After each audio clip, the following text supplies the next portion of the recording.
got that stick on them, and they got a nigga with the phone that's gonna. I'm with Charles and White. Shoot the cameraman. We lived in the time. If you wasn't there, you just missed it. The camera is a drug. That what made stuff kind of fun. Yeah, I tell people all the time, man. My mama, God rest her soul, she's one of the greatest English teachers in the world, man. She taught at Powell, and she made me learn a new word in the dictionary every day. When she came home, I had to learn a new word. And I still consider myself to be kind of like first generation hip hop around here. And it wasn't a lot. We didn't have no niggas before us doing this shit. We was the first niggas kind of doing this shit. So we was kind of trying to figure this shit out. When that nigga Andre 3000 said the South got something to say, when he said that shit at the Source Award, it changed my motherfucking life. Because really, literally on that night, it said to me that I can be myself. I made $500,000 on that record. And spent all of it. Two Broke the Ball? Two Broke the Ball. And my favorite fucking Mississippi. Two Broke the Ball. I sold almost 50,000 copies of Two Broke the Ball across the South. I can believe I had the #1 record, and You Ain't Hard was the #1 record. And we had the motherfucking cassette samplers. Y'all remember the niggas had samplers for their album. Like a snippet of each song. That shit out. Nigga, we was handing them shits out in the crowd in New Orleans, and them niggas was taking them bitches and chunking them motherfuckers right back at us. On the stage, Frisbee, they didn't frisbee them niggas, my nigga. They was taking them bitches and putting their finger on the edge of that bitch like this. Yeah. Chill with a break. And Keon, 3955. Cool crew, dig me. Get out the way. You in the way, get out my motherfucking way. I gotta get it anyway on any day. Get out the way, get out the way. Get out the way, get out the way. You in the way, get out my motherfucking way. I gotta get it anyway on any day. Get out the way, get out the way.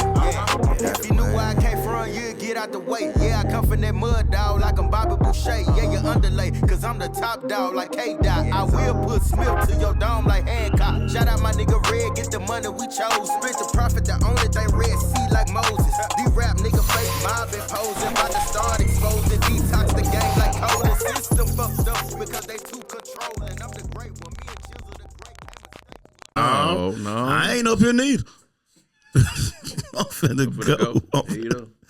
I told him that I just don't, cause I don't be want to get over. Just like the woman with the Friday, I was just like, so I like, hey, you got the trailer?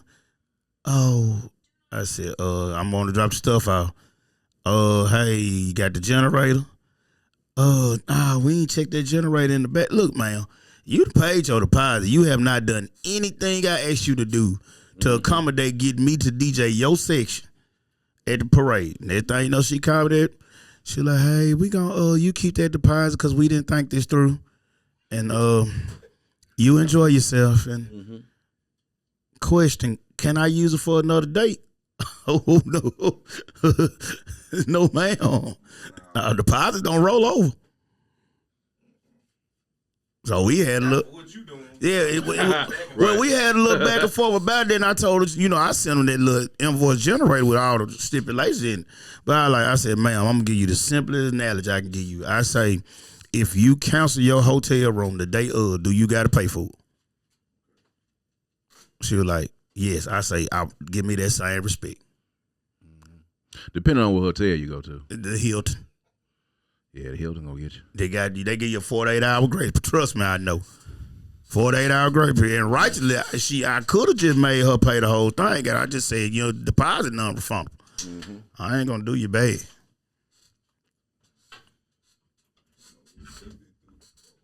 Man. But I was asking her all week, like, hey, you got what day you want me to drop it out?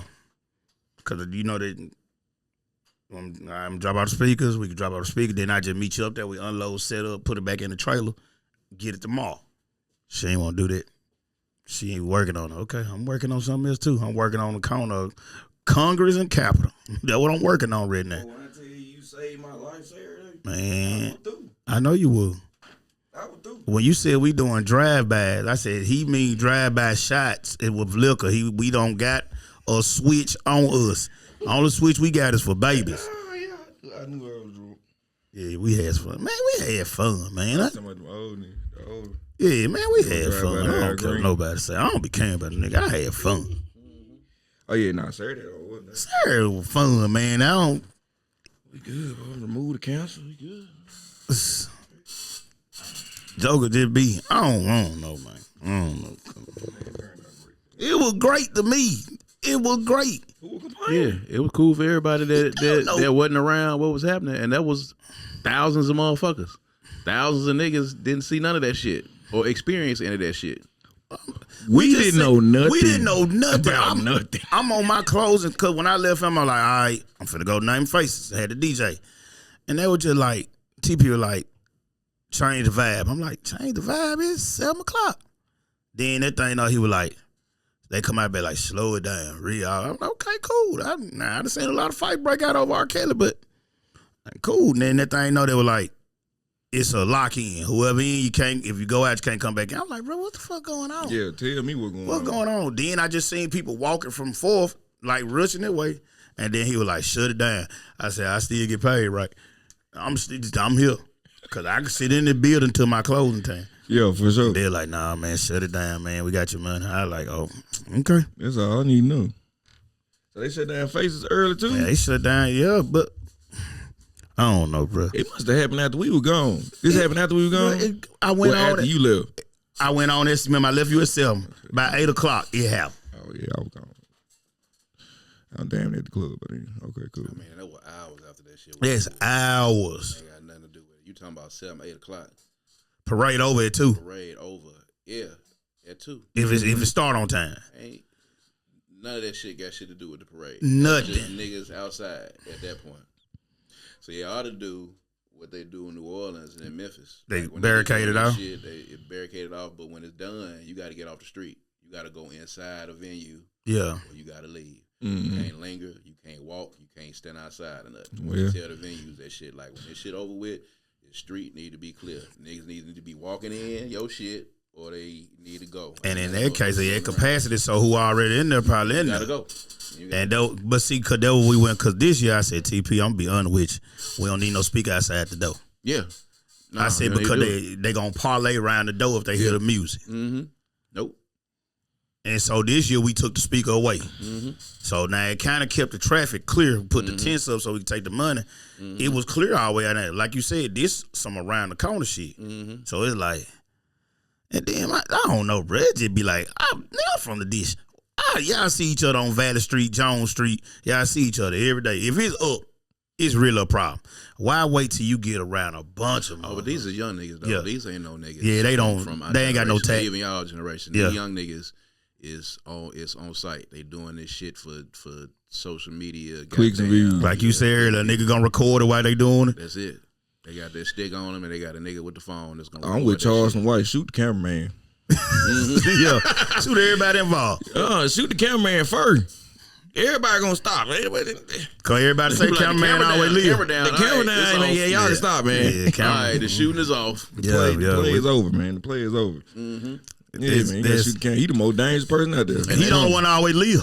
Mm-hmm. Cameraman don't never get hit. You don't bullets just whizzing all past him. You know what's crazy? When we was in Iraq, now that I think about it, bro, roadside bomb, truck flip, everything. The one dude with the GoPro riding, y'all everybody good? Hell no, we ain't good. You what?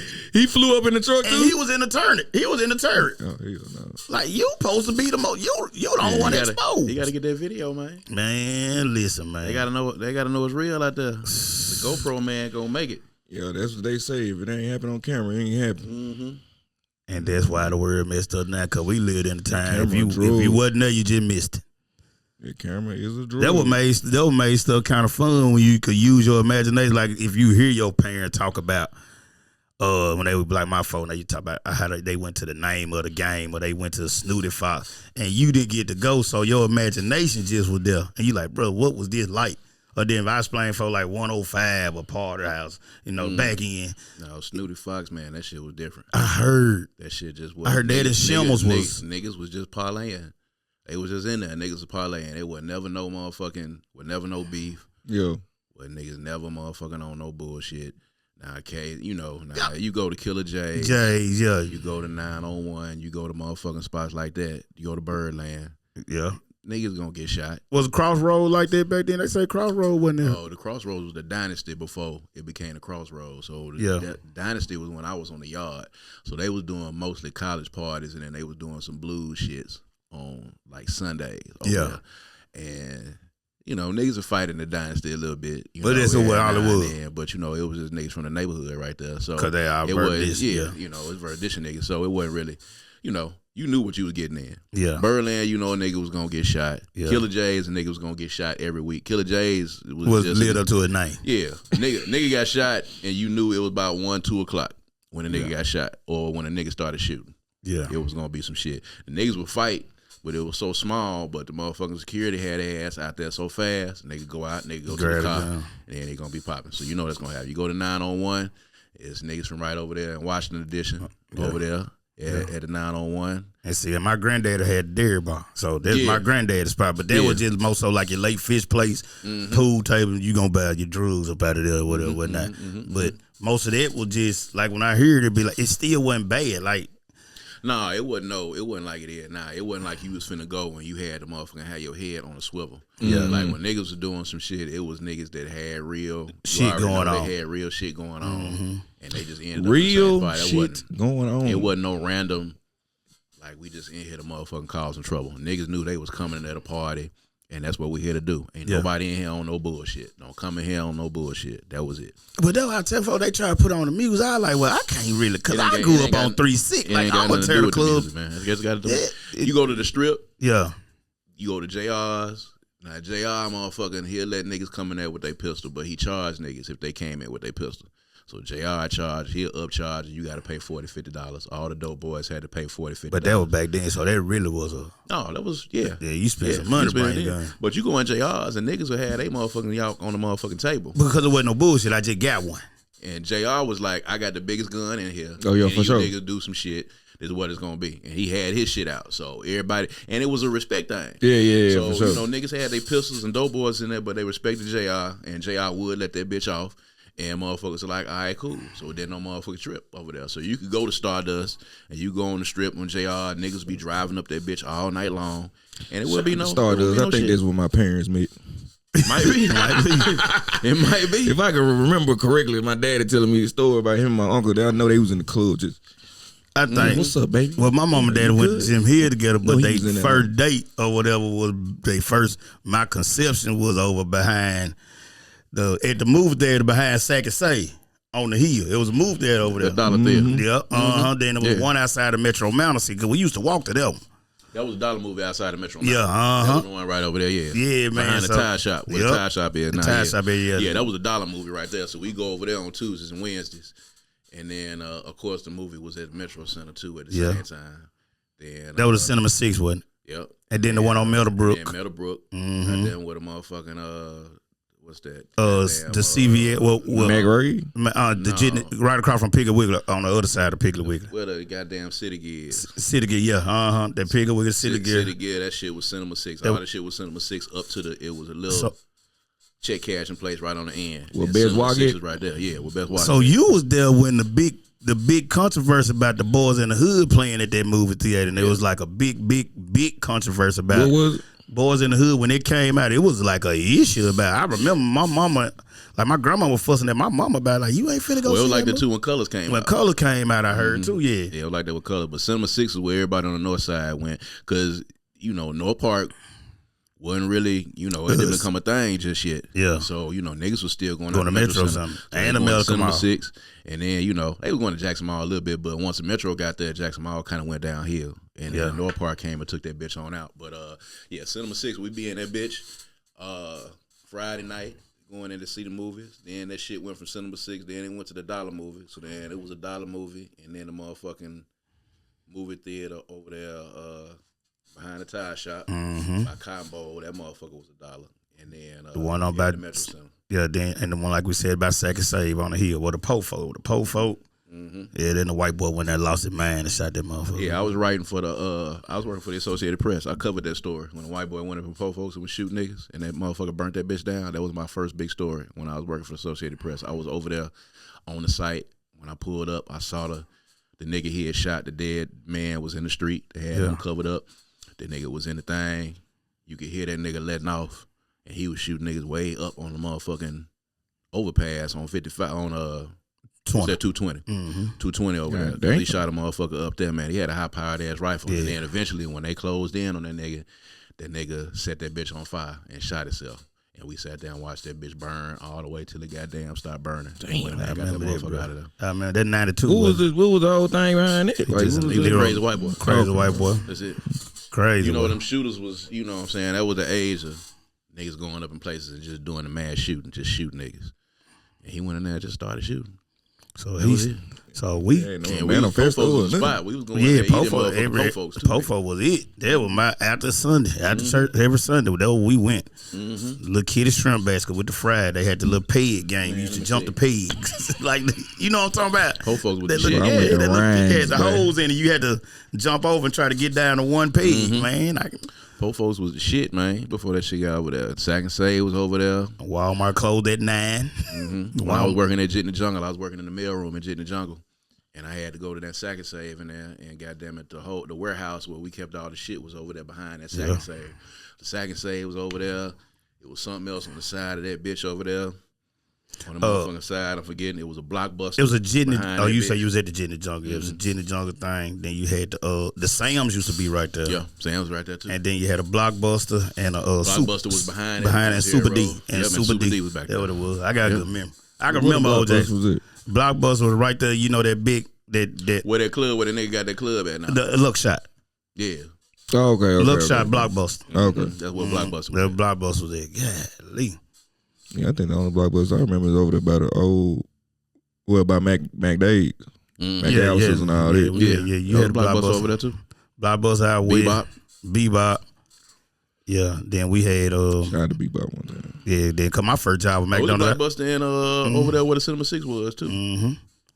We had a McDonald's outside the Metro. That was my first job. What started Blockbuster downfall? Hollywood Video, letting you get them for 5 days. Nah, that when niggas got that laser disc. Niggas got them laser discs. That $1 rental. The Red Box. Red Box killed everything. Yeah, Red Box killed everything. When niggas had started on the way down, niggas had the laser disc, and then they had to take the price of the motherfucking VCR down. And everybody had the VCR. Then the DVD came out. And then when the DVD came out, and the motherfuckers going to that Red Box, rap. And then your account at Blockbuster Hill wasn't connected to Blockbuster over there, so folk were just stealing games. Like, if I just won't pay for the game no more. And now I can't go back till I get them $75, $80. But your accounts weren't connected. Like if you go to one AutoZone, you had another AutoZone. Oh, I know. Oh, you know what you took? The Hollywood Video over there on Terry. They fixed it to where you know that shit was universal in the Blockbuster because niggas was doing that shit. Yeah, the one over there on Terry, the one that was over here on State Street, and then there was another one I think in like Byram maybe. Something like that, Byram Pearl, one of them. Minute, man. It was Byram, where that motherfucker was. Yep. Yeah. Said it was good though. Came up. Said it was good. You had your share of stuff. The worst thing I remember, like I personally remember, is and I never understood the story. I was young, but Jimmy Jam, the bail bombing. That's the worst thing I remember as a kid when I know somebody got shot up. Oh yeah. That's the worst thing I remember as a kid, as far as a shoot. Well, he was kind of like he was a Jew celebrity. Yeah, really, when they shot him up. But it was a whole bunch of shit with that too. Like niggas wasn't randomly. Yeah, that's what I'm saying. Like when you heard somebody got like 30 or 40 shots, that was the first time. Like somebody got a gun and do that. Niggas was getting shot back then. It was for some extra shit going on. Yeah, it wasn't no random. No random ass trying to jack the nigga or breaking up in the nigga house. Like niggas was on some shit. Yeah, and Jimmy Jam was on some shit. You know what I'm talking about? So. That's the worst thing I remember. And then when Jay Reed, the baseball player from Callaway, when he had just signed that MLB, that was kind of shocking because they was like, we like, man, they really killed him for it. They tried to take a car, tried to take a truck. He had just signed a baseball deal. We were like, man, this is crazy. Because my biggest fear, I remember just, you would hope your radio and your CD player be intact. And that's the biggest fear going out. It wasn't nothing about if you had a box Chevy or something, they took your car. That was the biggest fear. It wasn't like man, we come back, we gonna worry about somebody really shooting at her. It was like, man, please let my CD book be in here. That's it. Take the radio, leave the CD book. Take the what and leave the what. You know, niggas was popping that little CD player out. Yeah. Oh yeah, for sure. Pop, yeah. For sure. Mm-hmm. Pop face Alpine. Or they pulled the whole bitch out. Radio out with the handle. Yep. That's the whole bitch out. That's the most. That's the most. They would snatch the shit out of that shit. Yeah, for working in the cars and all that. Yeah, like I like never you said though, it was they was beefing over real either drugs or money. We wasn't just beefing just because we was. And women and children was always like would never touch. Never. And old people. And old people. You couldn't even the dope boy back then, if they was selling in front of somebody's house, she'll come outside and say, hey, I take that around there. There wouldn't be no fuck you old bitch. Like, yes, man, we sorry. Yeah, sorry, Miss Johnson. Sorry, Miss Johnson. Sorry, Miss Johnson. They like, fuck you, Miss Johnson. Old bitch, we would never do no shit like that, man. Boondocks rider, mother. Get your ass away from over here. You would have never done that, man, because you had to deal with the old heads. Nah, because she knew your grandma. And there would be some retribution behind that shit. Yeah. Somebody would say some shit to you if you were disrespectful. But it's like now. And then, too, you know, old niggas don't check these niggas like they used to. Old niggas still be trying to do the same shit man, that young niggas be doing. So they don't know how this shit's supposed to be and how it's supposed to evolve because the young niggas still trying to do young nigga shit. And I never understood the concept just like, okay, you got the old niggas that trying to, like old niggas in jail, telling the young niggas out here what to do. Mm-hmm. Then I be like, but you free. Mm-hmm. Now, if you go ahead, you back at the bottom of the totem pole. Mm-hmm. That nigga didn't do it right. Yeah. That's not the nigga you need to be taking advice from. You don't need to be listening to this nigga. That nigga did not do this correctly. Because he is locked up. He locked up. So you finna slide for somebody who can't even slide to the bathroom without permission? Mm-hmm. Man, listen, man. The old niggas respect the young niggas because they got more money than the old niggas, but the young niggas don't know what they talking about. Mm-hmm. And then the older niggas who didn't progress correctly still giving out the wrong game. Like, bruh, they is happy with why is you telling them to do this and do that? Yeah, they are niggas, calling them big bruh. Yeah. Little niggas, like, because they got, you know what I'm saying? Like, in this day and age, it's easy for these niggas to make money. Yeah.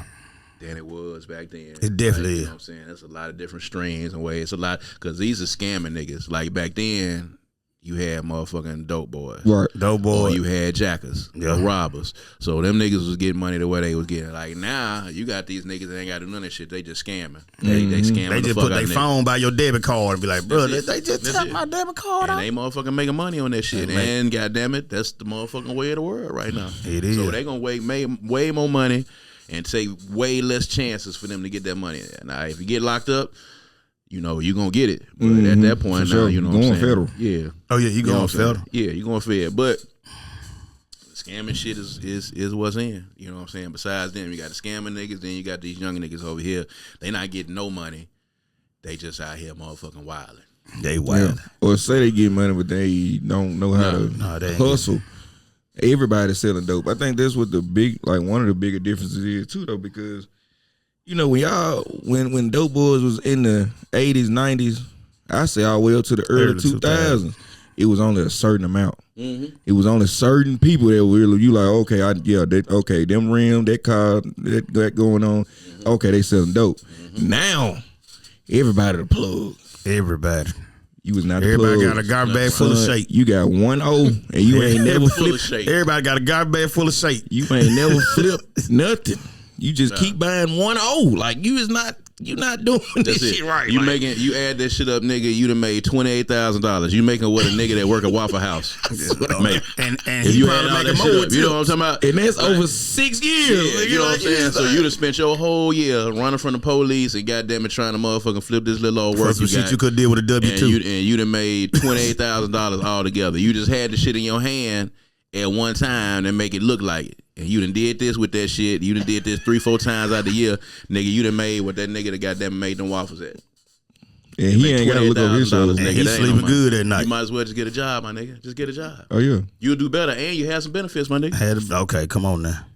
I swear, every time I think about leaving that place, I be like, well, man. Benefits is a motherfucker. Like, you don't understand benefits until you get grown and you got some other niggas to feed and some other shit, then you understand what benefits is. Like, that really make niggas stay. Oh, really? Yeah. Where the fuck they at? Yeah. Like, for real. Because, goddamn it, ain't nothing like some good healthcare. Is expensive. Yes. Dental. To retire. Dental is expensive than a motherfucker. I'm double blessed. Like, I'm glad I did my 20 years. And so you got the military. Yeah, I got so you gonna be good. Yeah, kids gonna be good. Yeah, benefit like you said, it hit different, man. It hit different. I just, my head hurt. I'm gonna go to the VA. You gonna wait a minute? Oh yeah, I went there one time. I was the only person in the emergency room. I went at 10 at night. I was the only person in the emergency room. You live at 7. I let them over at 4:30 in the morning, man. Yeah. I said, then they were like, and with them, if you ever go to the emergency room, I don't know if it just happens, but the VA emergency room automatically got to draw your blood. Mm-hmm. And I just do not feel like getting my blood drawn. Like, man, I'm here for, I remember I went for a broken toe. We got to pull your blood. I say, for what? But other than that, the benefits are there. Now, they treat you bad, but like you say, ain't nothing like health insurance. Yeah, I mean, but you do get to go. Mm-hmm. You ain't gonna know till that 2-star. Nigga, eventually. Yeah. You know what I'm saying? Eventually, take you a charge by a nigga, and you ain't gonna have to pay for it. Take you a charge and hook up to the Wi-Fi. The most I done paid for my ER visit because it was something with my eye was $50 when they sent me the bill. It got its benefits. I ain't gonna lie. And though I be wanting to tell the young kids to go and I run, hey man, look, you that vibrant and you that good about want to shoot something. I got the place where you could do it for free and get dental. And get dental. Yeah, and get paid. Dental and medical. For sure. Dental and medical. Yeah. And it's all legal. I had to buy an inhaler 2 weeks ago, $85. I said, damn, cheaper to die. I gotta pay $85 for inhaler, bro. Like, it's motherfuckers taking making real decisions on life, on whether or not I'm on get this prescription filled, or if I got a motherfucking pay my light groceries or pay my light bill. Oh, yeah, shit pay like my that. car note, yeah, for sure. Like, it's real shit out and there. It shouldn't be that hard to especially live. You add them kids in, like you said. That's what get me now. You add them kids in, boy. I think about my check I get from my job. Bless all the parents out there. Shout and out think about when y'all was like in y'all 20s, 20s and 30s, and like you go back and look at stuff like early 2000, 2 bed, 2 bath, like $550. You know, nigga, listen. I can only imagine what you paid when you was in college. Ooh, nigga, I'm tell you like Pepper Creek, Pepper Mill, right over here. Yeah. They say that was the spot. It was a spot. Like you had somebody Pepper over Creek, here, you was on. Like, so if you stayed in Pepper Mill, like nigga, you was balling a little bit. Pepper Creek niggas was over here like cool. If you stayed in the Grove, Grove was like families that stay over here. Grove was like one of the few places on the north side where they had the 3-bedroom. Like every apartment complex didn't have 3 bedrooms. So the Grove had 3 bedrooms. You get over there, that was cool. So you go around to Pepper Creek. If you was in Pepper Mill, like they was like, oh, nigga, you stay in Pepper Mill. But them motherfuckers, man, like 500. Oh my God. 500 for what? 500, 600 for a 3-bedroom. Yeah. Yeah. Oh, yeah. You heard boss.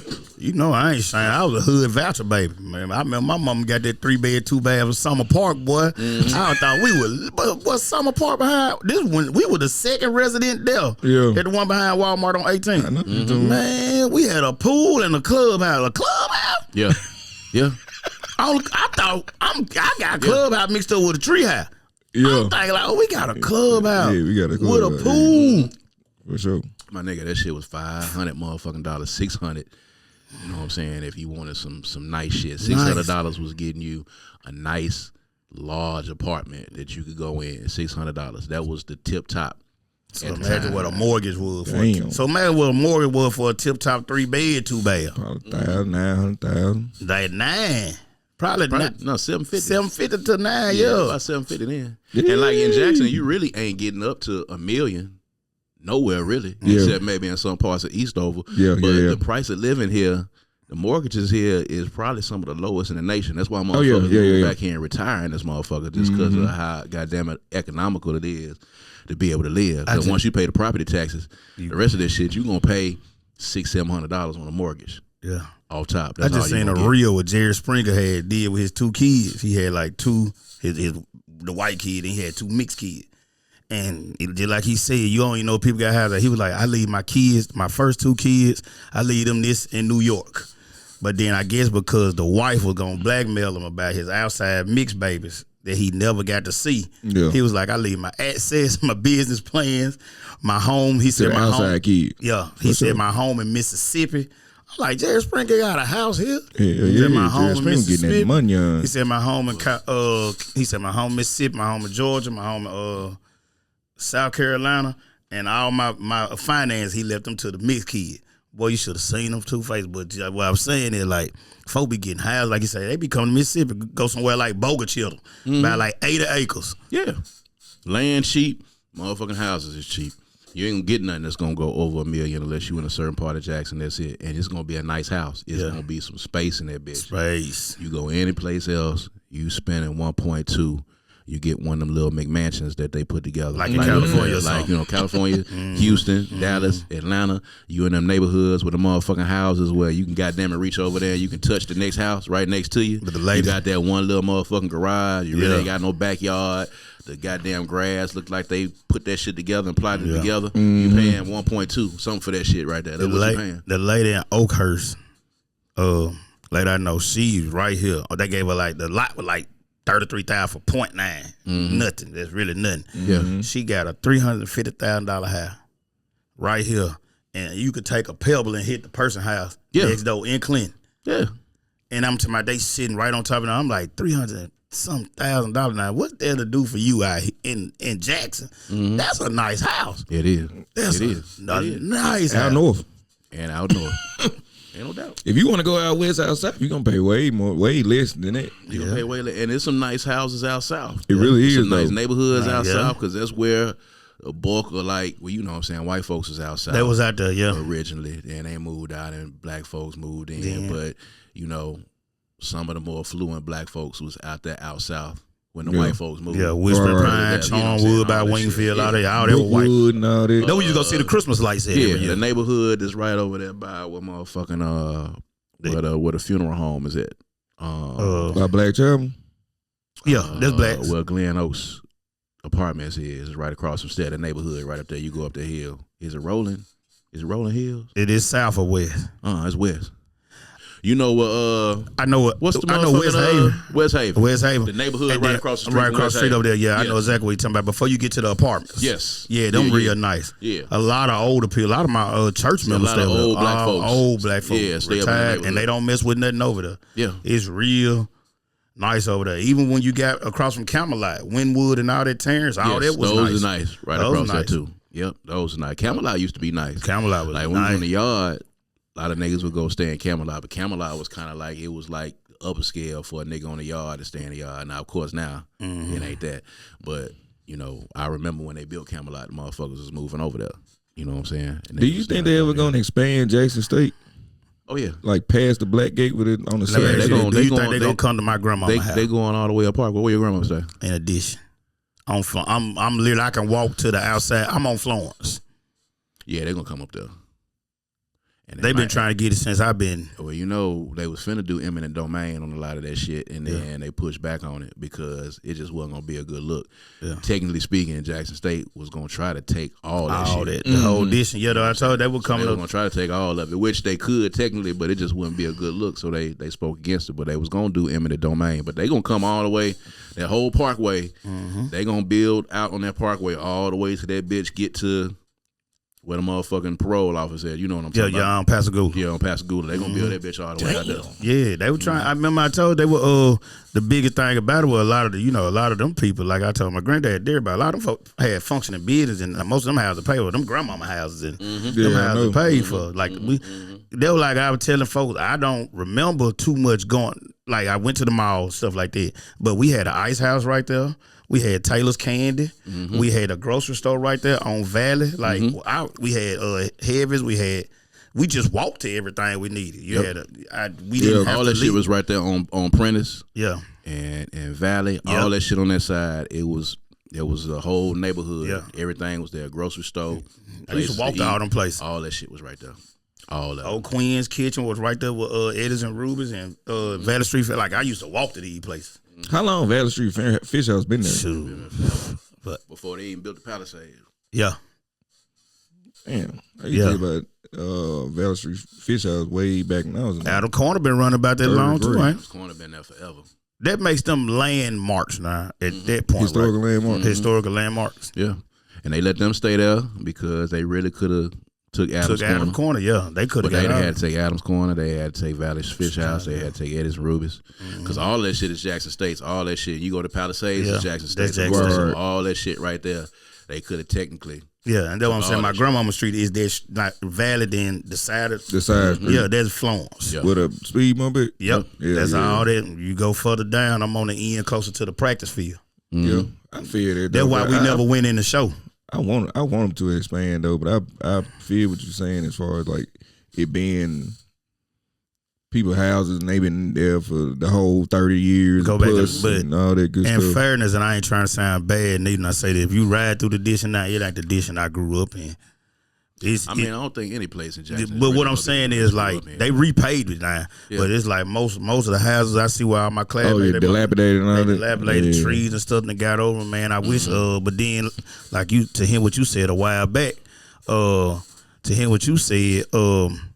a lot of the people who own these properties, the old white people that live in Minnesota somewhere. Now you got a lot of absentee landlords. I mean, but that's really what's stopping Jackson. That shit is like that everywhere. So when I moved, because I was in Fondren. That's crazy though. I was in Fondren before I moved over by Briarwood and shit now. So I'm on Briarwood, right, close to where the Walgreens and fucking CVS and shit right over there. So I'm right over there. But even in Fondren, in parts there, man, all them abandoned houses over there, man, all of those is absentee. They might live in Minnesota somewhere. The big ass building that's right there across from where Chili's is that they knocked down. That big ass motherfucking building, they knocked that bitch down. Yeah. But the motherfucker that was there, it was absentee. It was a motherfucker from New York. So it took them like 2 years. Cause every time they got ready to knock that bitch down, that nigga sent him back again. He paid the rent. He didn't pay the tax. He didn't pay the tax. He'd get an injunction. Cause you actually, like, motherfuckers don't understand how much shit you gotta go through to knock a nigga shit down. Like, it ain't like you can just go over there and bulldoze that shit. Like Frank did back in the gap. Yeah, that shit was, I was just about to say like Frank. Slide to Frank. That shit was illegal than a motherfucker. So it was illegal. No, that shit was illegal. Frank didn't do shit that was legal.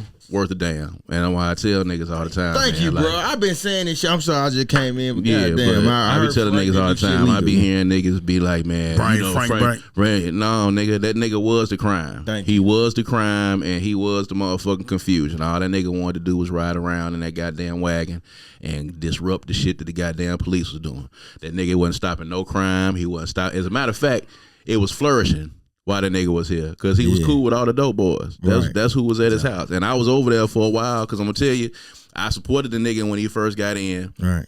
Like, one of the few moments that motherfuckers don't remember. Like, we got Harvey Johnson and Frank Milton to come speak to niggas in the Birdland. Them niggas had a town hall debate in the Birdland in front of all the rappers. So we had the Mississippi Artists and Producers Coalition, we had the MAP Coalition, and we got them niggas to come and speak to all of us in the motherfucking Birdland. Like, motherfuckers, anybody that was there, goddamn it, you remember this shit. Boo was there, Wildlife Society was there, Stax was there. It was a whole bunch of motherfuckers there. And Harvey Johnson and his people and Frank Milton and his people was in there. And them motherfuckers was in there taking questions from a whole bunch of rappers and street niggas and dope boys in that motherfucker. I never forget it to this day. It's one of the biggest moments ever in this city. So I was kind of rocking with Frank at the time until you get around a nigga and you start motherfucking looking at shit. Yeah. And you looking at the niggas who around him and you looking and watching how that nigga move. And I told motherfuckers the other day on my post on Facebook, Trump and motherfucking Frank Milton got a lot of motherfucking ways alike. And it ain't got shit to do with color. It's got to do with the tax bracket you in. They was both niggas that had money, and they decided that they wanted to do some shit, and they felt like they was able to do or should be able to do whatever the fuck they wanted to do. Frank had no law enforcement experience. He had nothing about him that was legal about him doing any of the shit that he did. The nigga literally went, put on a badge, and got in that motherfucking van so he could play cop. He was playing cop. Yeah, he definitely was at all the roadblocks and everything. And you know, having them roadblocks was illegal. Going up in the motherfucking upper level, I was in there. He going there fucking with Tanari. That shit was illegal. All the shit he did was illegal. Knocking down the house was illegal. Yeah, all that shit. Illegal. You know what I'm saying? Like, you can't do shit like that. And everybody was like, "Oh shit, that's great. That's what we want a nigga to do." No, nigga, Stupid motherfucker. No, that's not what the fuck we want to do, nigga. But you know why everybody always say, "Man, bring Frank back"? Because them niggas don't know what the fuck they talking because about. it's easy to fool niggas, man, and it's easy to impress niggas. Like, niggas get impressed by the appearance of motion. Like, you can be on a hamster wheel, you can be going around in a circle, but ain't going nowhere. But you ain't going nowhere. But it appeared that nigga would get shit done. Like, when he knocked the house down, niggas was like, "That's what I'm talking about. That's what you supposed to do. You got to go get shit done." No, nigga, that's illegal. You finna go to goddamn jail. That's not how you do shit. You can get shit done, but you got to get shit done the right way, because it's gonna fuck it up. You just cost the city millions of dollars because the nigga that owned the city got sued. And then you went in there and fucking roughed up a goddamn crackhead, and threw some motherfucking liquor on the nigga and talked bad to him. You know what I'm talking about? Like, you know that shit. Nah, you can't do that shit. So now this nigga finna come up. The owner of the house finna come up. You cost the city more money. Now you on trial, and that's, of course, he was on trial when he ended up dying in his house that night on during the election night. During the election, I remember that. Which is crazy in and of itself. So, you know, you costing the city money by doing that shit. There's ways and means that you're supposed to be able to do shit, and he didn't do shit the right way. He wanted to be a cop so bad that he went out there and he played cop, but all the shit he did was illegal. That nigga was the crime. He was the crime. Who did it the right? Who did it? And not no shot at the mayor, current mayor. Who you felt did it the right way? Long as you've been here, when you like, hey, this is being done right. Honestly, in hindsight now, I didn't think so at the time, but in hindsight, Harvey Johnson did the shit correctly. Yeah. He did shit really slow, and he did it methodical because he was a city planner. So motherfuckers wasn't patient enough to really see what it was that he was doing, and he was kind of aloof. He was real stiff in his demeanor. He didn't have a whole lot of personality, but he was a real smart dude. But he did shit in a slow fashion, so niggas, you know, it wasn't fast enough and quick enough for niggas. Niggas like shit to be happening, like boom, boom, boom. And it don't work like that. But as far as being a mayor is concerned and doing shit in the correct fashion, he's probably the closest to doing it. And then after that, I would say probably Chokwe Sr. Mm-hmm. And unfortunately, he didn't get a chance. I think he would have done some fantastic things if he had lived. I have a great deal of respect for him. Like, some of the moves that I made in the music business, Chokwe Sr. hooked me up with my first manager. He hooked me up with Disturbing the Peace. He helped hook Banner up with Disturbing the Peace when Shaka Zulu was managing Banner. So that family, that Lumumba family and Shaka Zulu's family, those motherfuckers go back, way back, like on some, you know, really deep into the motherfucking freedom fighting activist power shit. Activist, yeah. You know what I'm saying? So the New Africa movement, Shaka Zulu's daddy, Chokwe Sr., all them folks was in the mix together, and then they just ended up getting the music business. So we all know Chokwe Sr. was Tupac's lawyer at one time, and that music business shit was in their family. So that motherfucker hooked me in and got me in some key ass motherfucking relationships in the music, on the music side. And if he had a chance to really, you know, if he had lived, I think he would have, you know, proven to be one of the best mayors that we had. I felt like it sucked the air out the city when he passed. Like, I felt my spirit drink. Yeah, it did. I mean, it did. Come on. And it was a sudden thing. Here we go. Here we go. It's the One Way Show podcast. Yes, sir. We talking some good shit. Yeah, man. Jackson memories and everything, man. One Way Show podcast, man. You know it's going down once again. We are in the building. Right here, the One Way Show. To my left, I got my brother. Man, DJ Creator Chris, man. Used to be Mr. Take Your Foes at 5, but I'm engaged getting paid, so I can't take the foes at 5. Congratulations to you, man. I appreciate it. I saw you man. did your big engagement thing, man. Yeah, that was cool shit. Oh, yeah. And my brother to my right. Yeah, man, this is out a great one. Kenyon 3955. I am him. I am that guy.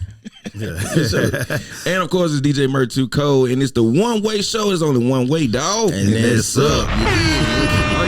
Oh yeah, we been just chopping it up, man. Been chopping up. You know what I'm saying? 40 minutes chopping. I've been. You know, I had to deal with Mama, man. She been Yeah, you got to do that. Went man. well. Yeah, that's good. That's good. So, yeah, that's good. Yeah, That's good. Oil spilled on me. I'd have been here earlier too. People can't package their packages right. There it is. Man. No Diddy. Nah, you right. Definitely no You deal. right, man.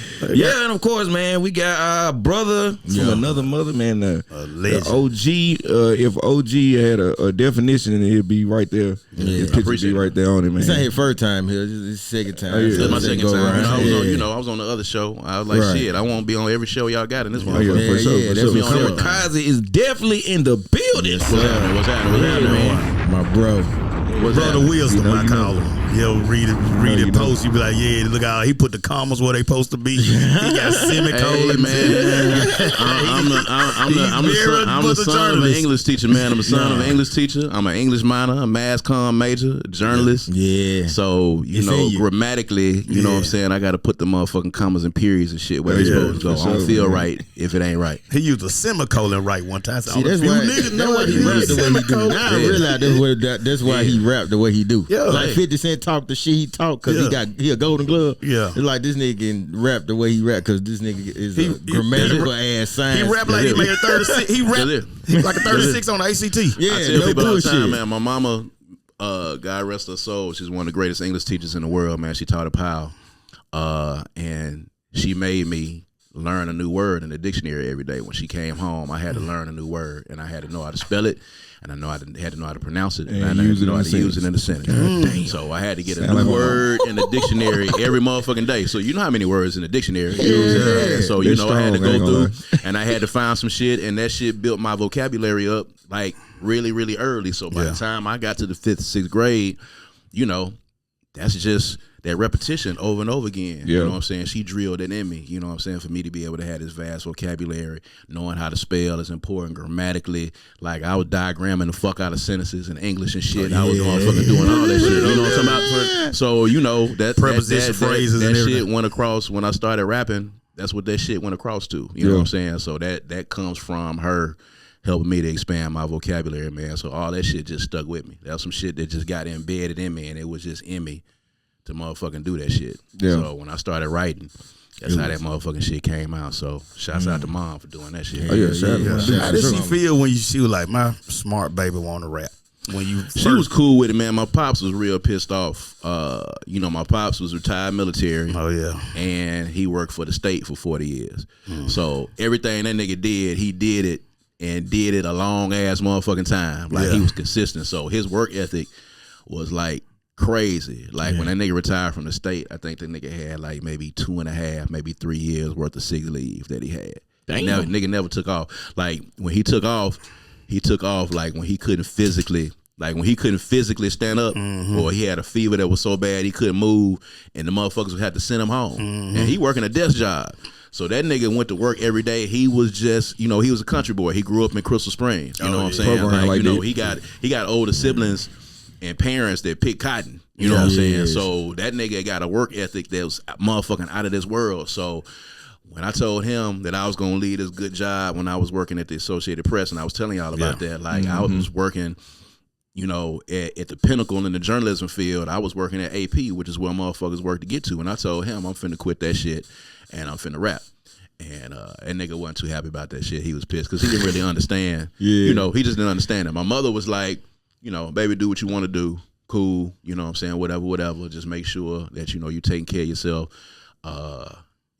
Make sure you getting out of our motherfucking pocket and do whatever. Take care of these kids. You know what I'm saying? Yeah, you know what I'm saying? That's cool. Daddy was, he was one of the motherfuckers that was like, you go work at 9 to 5, and when you done, you get your pension and you go sit down. He retired from the Army. He retired from the state.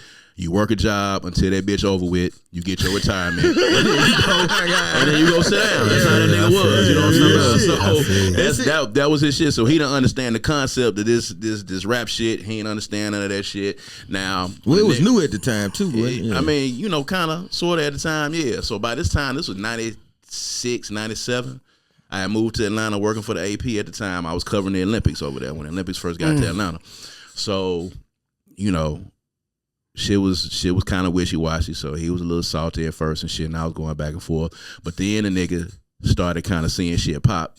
So then he going to work, And then, That's my son. white folks is seeing me do shit, and they sons is talking, whoop de whoop de woo, and then niggas seeing the magazines, and he looking on TV, and then he in the store, and niggas come by the house and shit, like, Brad doing this, Brad doing that, Brad Brown on TV, Brad Brown in the magazine. So when that shit happened, niggas stuck his chest out a little bit. You know what I'm saying? He was cool at that point. So eventually, he got cool with it. You know what I'm saying? But it took a little while before he got to that point. He had to really, he had to see some shit come to fruition. Yeah. You know what I'm saying? To see that this wasn't just a pipe dream, that you can quit this good ass job to come over here and do some shit that ain't, that might not amount to shit. So when it started flourishing and it started working, he was like, all right, that's cool. He wasn't really super duper all the way 100% in with it, but he did see some fruits of the label. So at that point, he was like, all right, this little rap shit, okay, it's cool. Yeah, because at that time, I wasn't trying to say it was like new, but it was more like that was the beginning of money coming into rap. Yeah, and it wasn't, it wasn't a lot of money, and then it's still, like I tell, it wasn't a lot of motherfuckers around here that was really seriously doing the shit. Right. Like, I still consider myself to be kind of like first generation hip hop around here, and it wasn't a lot. We didn't have no niggas before us doing this shit. We was the first niggas kind of doing this shit, so we was kind of trying to figure this shit out. Yeah, so as we was doing it, we was trial and error in this shit. It wasn't really no money in this shit at all. You know what I'm saying? Wasn't no money in it. So we was kind of doing the shit, traveling. Wasn't no internet. Wasn't no social media. So nigga, we got to drive to where the fuck we got to go to. You know what I'm saying? We got to spend money on this shit. We got to go to Sound and Communications on State Street and get the motherfucking DAT tapes and get the cassette tapes and get the motherfucking cases. Like Sound and Communications, right at the train tracks on State Street when you're getting ready to turn on the train tracks, like you finna go to Callaway and get on motherfucking Beasley right there. There was a little spot called Sound and Communications. That's where everybody went. You had to go get your cassette tapes, your labels, your motherfucking cases for your shit, the DAT tapes, when we was motherfucking had switched over to DAT. Then the niggas switched over to CD, so you go over there and get your CDs, you get your CD cases, you get the CD covers, you go all that shit. All that shit you had to get from right there. Wasn't no ordering shit, wasn't no Amazon, wasn't no they online. Were making money. They was making all the money. They were making they had the motherfucking game sold the fuck up. Like at the time when we was just doing cassettes, that was the only place you was gonna get them bitches unless you wanted to go Southwest or some shit like that. You know what I'm saying? Or order the motherfuckers. But it really, in the ordering, you taking 4 to 6 weeks to get your shit back. There wasn't no Prime. Amazon. There wasn't no Prime on that shit. So there wasn't no Prime. Like niggas don't understand this shit. Yeah, you gonna take a month to get your motherfucking tapes back. No Prime. It was time. If you send this shit off to disc makers, you know what I'm saying? That shit was finna take 4 to 6 weeks, 8 weeks before you got this shit back. If you was gonna get that shit pressed up, then niggas started figuring out. And that's the one thing I say about niggas around here. We some of the most resourceful, smart motherfucking business-minded niggas that's here.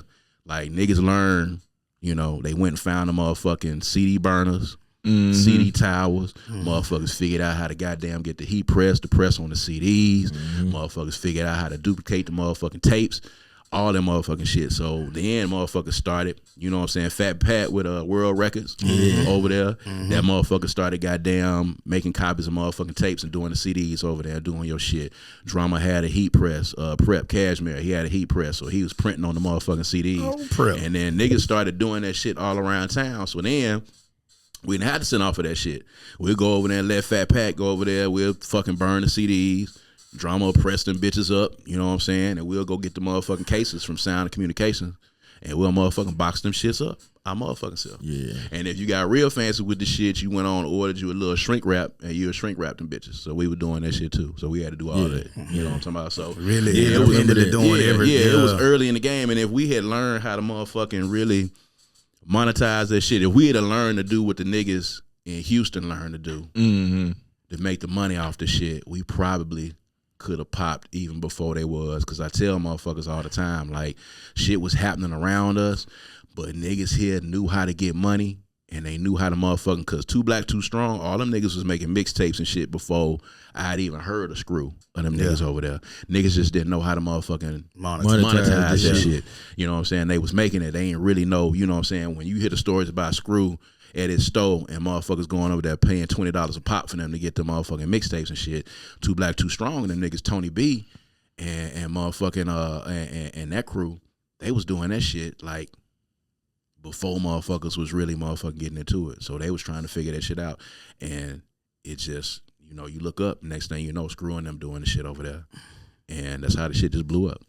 But yeah, niggas doing the money side. I heard he was making. I just saw something. They say he was making like 20. Matter of fact, I was watching the documentary. You was on it.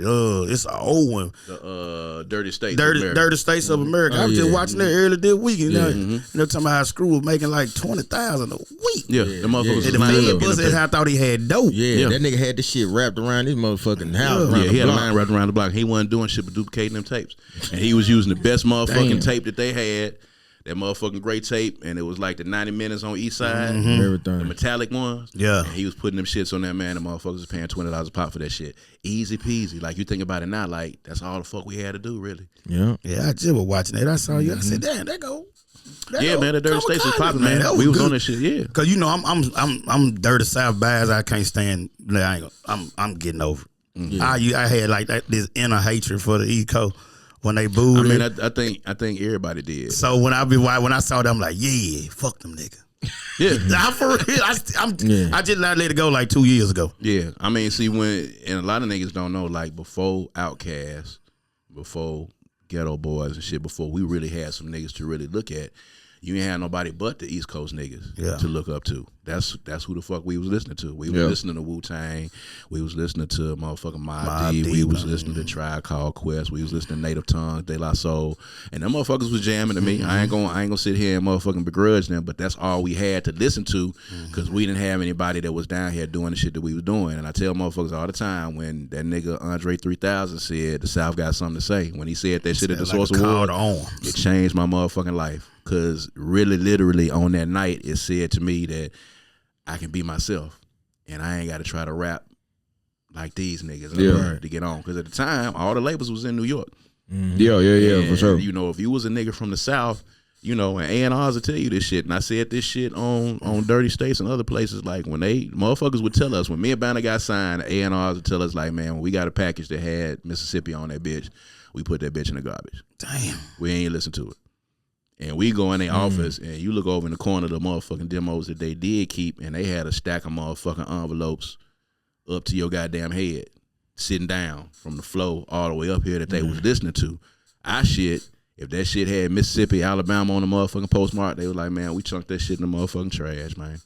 And they was just telling the motherfucking truth about that shit. I heard that. I heard. I learned that when I was 14, man. Walked in the label, them niggas told us that shit. We don't listen to Mississippi niggas. I'm like, God damn, in Atlanta. And they were really adamant and arrogant about the shit. Like they seriously was like, nah, we're not gonna listen to you niggas. You know what I'm saying? And then they ended up listening, and they was like, oh shit. And then when me and Banner got unsigned hype in the Source, then the niggas was like, oh shit, these niggas dope. But then everybody was trying to motherfucking fuck around with it and fuck with it at that point. Like, nah, remember what you said? Okay. Nah, we ain't said it at the time. We was like, we was like, no, go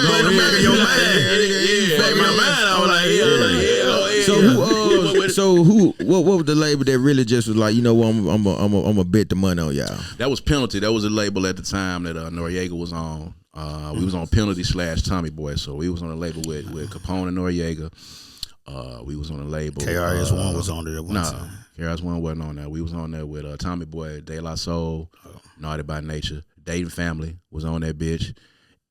MC Breed and the DLC was on that bitch. Okay. Queen Latifah was on Tommy Boy at the time. Then Capone and Noriega and Skullduggery. What pun with them?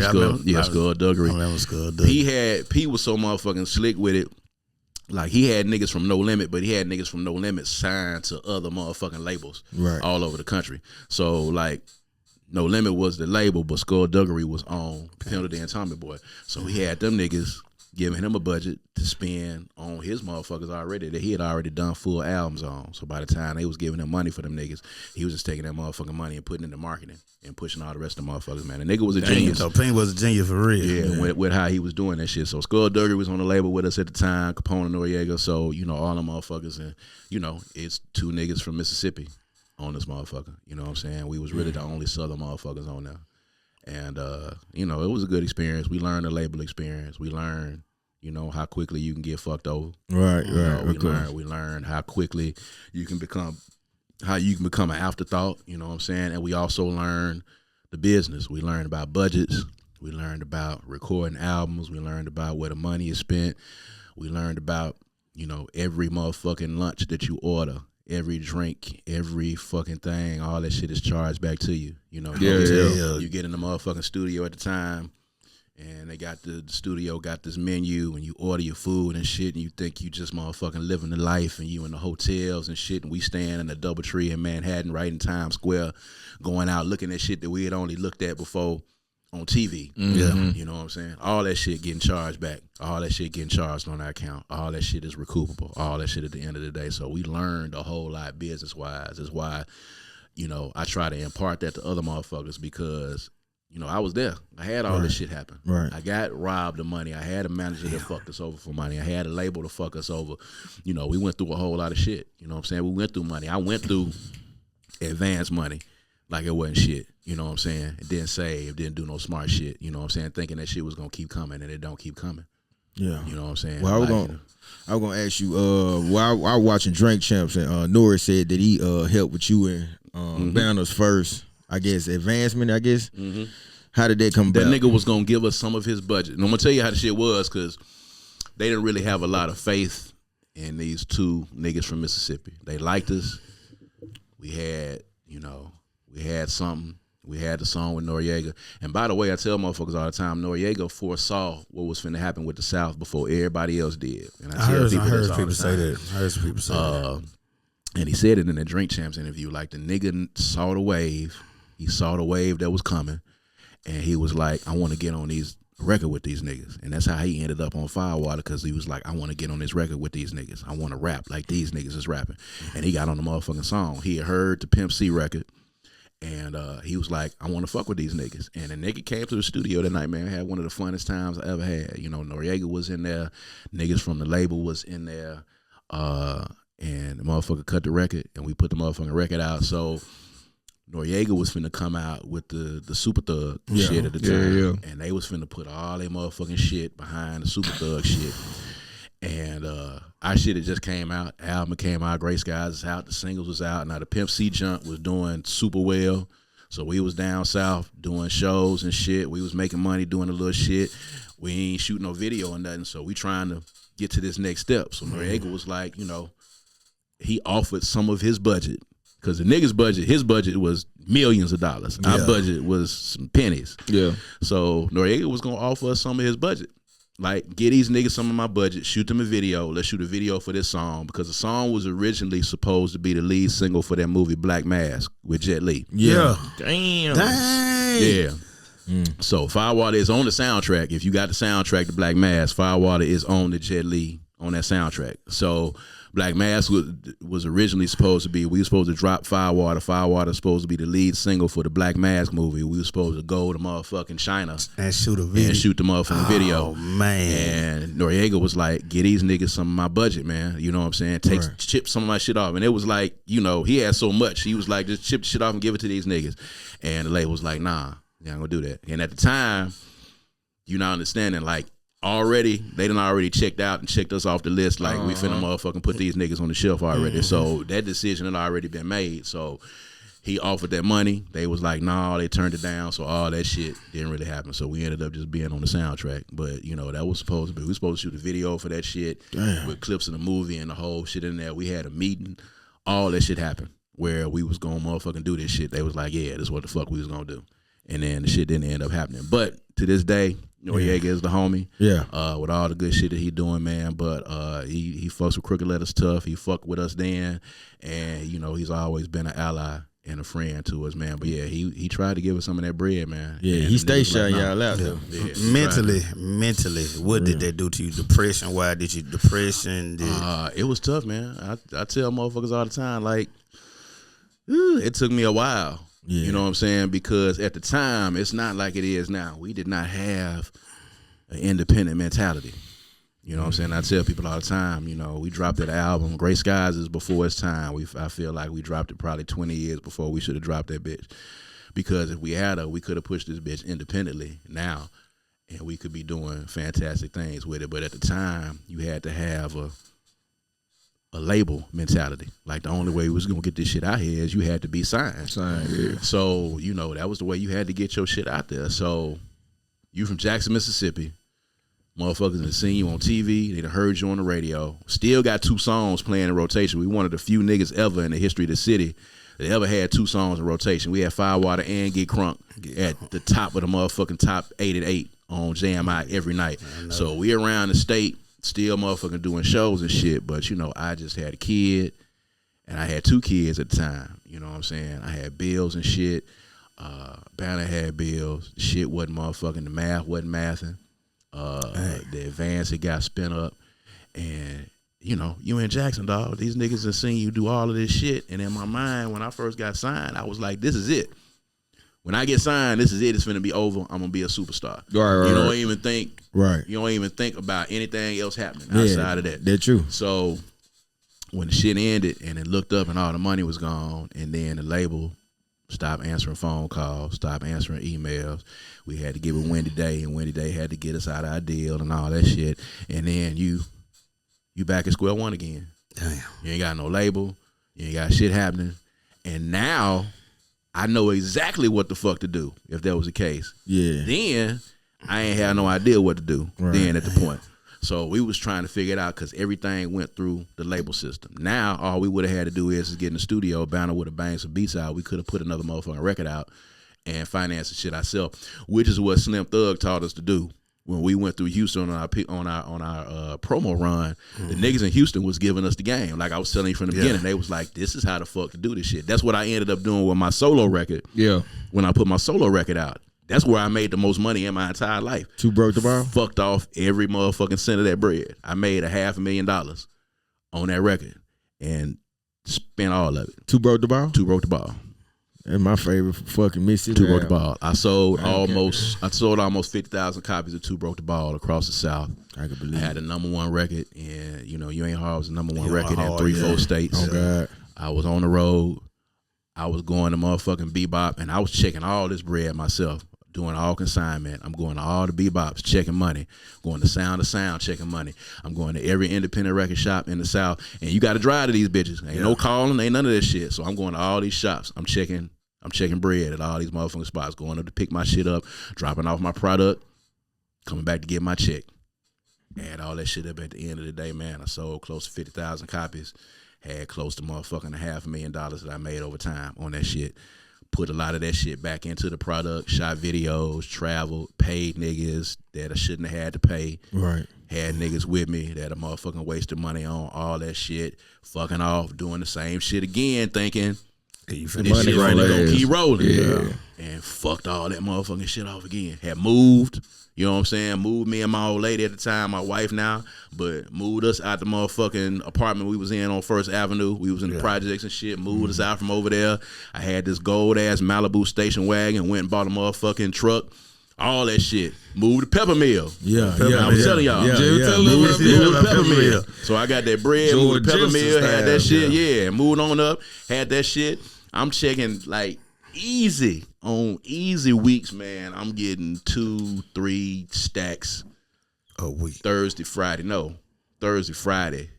Saturday shows. Yeah, easy. Shit, you know what I'm like saying? You Ain't Hard was and then when Same Old Clothes came out, my nigga. Oh, that was my like shit. I had them, nigga. It was coming, and you be thinking in your head like, this shit is never gonna stop, my nigga. You Ain't Hard. It's just gonna keep going forever. And then shit died down, and then you gotta go back in, and then your mentality is, I need to motherfucking duplicate that shit. one. Yeah. Instead of, I need to figure out how to motherfucking pivot. We're gonna do something else. We're gonna put a plan together. Woo. I'm gonna go back in here. I tried to duplicate that same shit again. The energy wasn't the same. Because when I made Too Broke the Ball, I was really broke. Yeah. So when I made Too Broke the Ball and You Ain't Hard, like I was in a real state of motherfucking poverty and motherfucking desperation, and all that shit was there, and all that shit was poured into that record. When I started making the music after that, I wasn't desperate no more, and I had some money in my pocket. So now I'm trying to figure out to keep it. The energy wasn't the same. So I tried to create the same shit, and it didn't motherfucking work. And then the money started tailing off. So it went from Tuesday, Thursday, Friday, Thursday, Friday, Saturday, and then Thursday, Friday, Saturday, and then when the summertime hit, I was getting all the Goodman racetrack. I was getting all the Hattiesburg racetrack. I was getting all the racetrack money on Sunday. So I was getting that money too. Junkyard money. I was getting junkyard 1 and 2 money. I know. So that shit died down. And you think that shit is just gonna keep rolling, and the shit died down eventually until it fucking stopped. Yeah. And then it's like, damn, what the fuck? So then I'm at that point. All right, well, shit, I got this degree. I graduated with honors from Jackson State. I can go right back to doing this shit, which is what I started doing. So I started back writing again, started doing that shit, you know what I'm saying? Went back to what I got my degree in, and thankfully I had something to fall back on where I could go and get back in and really start making shit happen. And then the climate started to change, and then shit started getting digitized. Niggas started going indie and all that shit. So I was able to motherfucking, pivot into another role of helping other motherfuckers get to where they need to get to. Damn, so bro. then, it fast forward, and then, me and Silas hook up, and I take that nigga, and we get together, we mold that shit, and he end up getting his deal with Sony. And that shit brought in some more bread. Right. And then that shit eventually died down. You know what I'm saying? And then at the point where I don't want to go on the road no more. I'd been on the road most of my life, and most of my older kids missed a lot of time with me because I was on the road. So I got this new kid. So I'm not trying to go on the road. I'm not trying to really do that tour shit. I just want to do the management shit. So I done taught you enough. You know enough. He was like, you right. I want to do this shit on my own. So he doing his thing. So now I'm back over here doing what it is that I'm doing. But now I've got the knowledge. I've got all the shit together and the experiences that I can motherfucking help other motherfuckers to navigate through this shit and make this shit happen. And now I can make the music now that I want to make because I want to make it. Yeah. And now it's perfect because the shit that we started making Crooked Letters records for, because we was like a political down south version of Public Enemy anyway. Right. That climate has come back around again. So now it's time for a motherfucker to kind of talk about some shit other than what niggas is talking about. So this is my wheelhouse. So, I get back to motherfucking doing music now. I'm doing it because I enjoy it.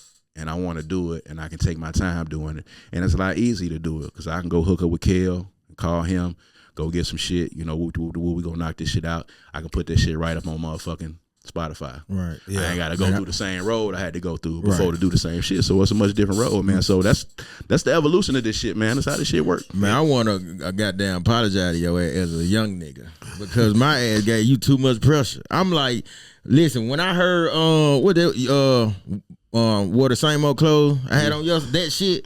We were hearing that shit as a young nigga. We was like, yo, this nigga finna sign all of us. You know what I'm saying? As an elementary nigga, I'm like, this nigga finna sign all of us. Yeah. I said, when this nigga, I said, fuck that. This nigga signed to everybody. 2 years later, I'm like, this nigga ain't signed none of us yet. Yeah. That nigga don't fuck with us, man. Man, shit, but not knowing the business. I'm a young nigga not knowing shit. It's like a lot of niggas don't know the business, man. Like, the motherfuckers is still like, nigga, I still get niggas to come up to me now, man. I be in Kroger. Niggas, hey, man, I just want to tell you, man, you know what I'm saying? You was the hardest spit nigga in Crooked Letters, man. I don't know what that nigga Banner was doing. Yada, yada, yada. Wait a minute, nigga. Wait a minute. Fuck that cut. Man. Like, nigga, I'm just trying to get some mangoes over here in the damn.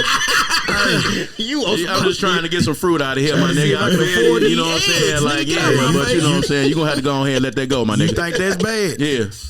Me and him will tell you, we'll just be somewhere. I had my son with me, a nigga come up, hey, my nigga.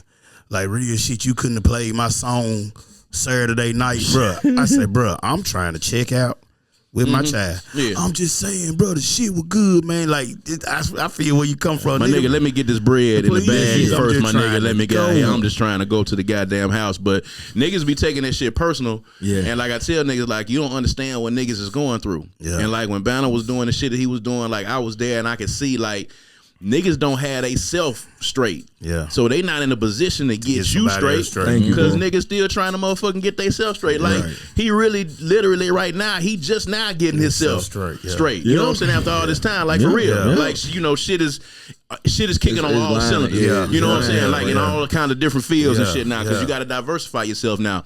But, you know, nigga didn't have the opportunity. You know, I wish I could have. Everybody wish they could have. I wish I could have signed up 20 niggas and we could have just been mobbing out on niggas like that, man. But niggas is trying to get their own shit together first. And that's what the fuck be happening with niggas. Like, you know, and niggas don't understand that shit. You can't take everybody with you because you ain't got yourself straight. It ain't guaranteed you gonna be straight next month, my nigga.